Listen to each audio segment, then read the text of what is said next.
Hello, welcome to my presentation for Lab 4. Introduction. So the purpose of this lab was to use a spring mass system to understand the energy principle in depth. We used models and principles like Newton's second law, kinematics, spring force, energy principle, kinetic gravitational potential, and spring potential energy equations. This was used to calculate the changes in energies and forces involved, as well as positions.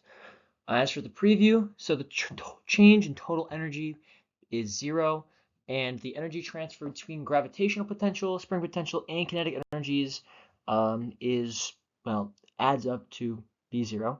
And then the computational experimental models differed slightly, reasons for we'll get into. So here are some of the equations that I used. You can see the F-net equation, change in velocity, change in position, spring force, the energy principle equation, as well as kinetic, gravitational potential, and spring potential energies. Models and assumptions. We used WebPython to create the computational model using the star code given to us, and then we used Tracker to accurately calculate the motion of the mass. And then we use the data from that and put it into WebPython.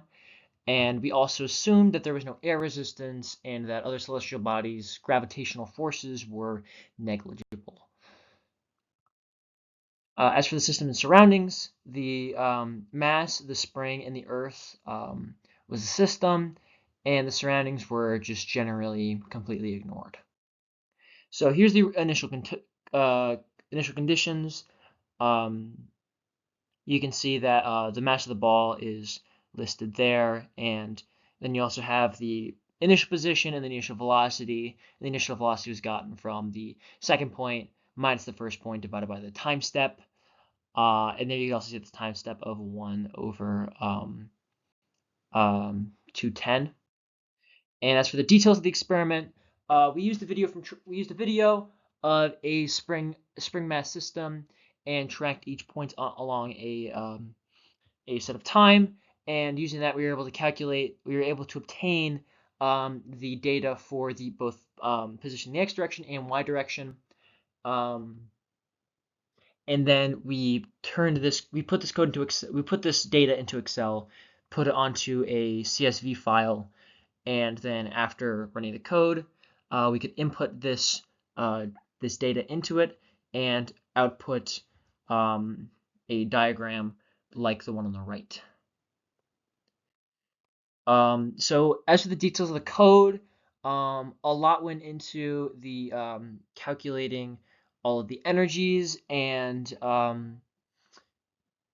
of the energies, yeah, and then we later calculated that to find the initial conditions and the final conditions for those to obtain a change, which could help us figure out what the position change was to help accurately have a computational model compared to the tracker model. As for the similarities and differences, you can see in the top graph the energies involved, and then in the second one you can see the change in x position over time for the model as well as the experimental, and you can see that they roughly are along the same cycle as well as height, amplitude, although the experimental was a little bit less, and we'll get into that later as for the sources of error. And then as to the y, there's a little bit more changes in terms of the extension negative, but yeah, we'll get into that.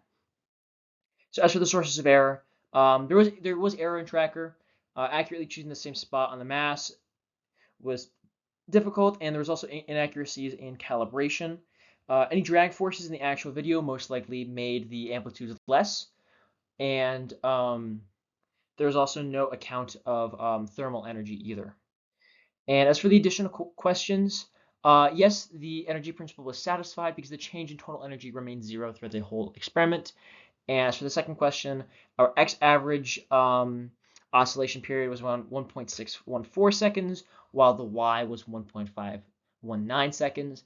And this difference is probably because of the external factors that we didn't account for, as well as the time steps used in the computational experiment, while the real world had no time steps at all.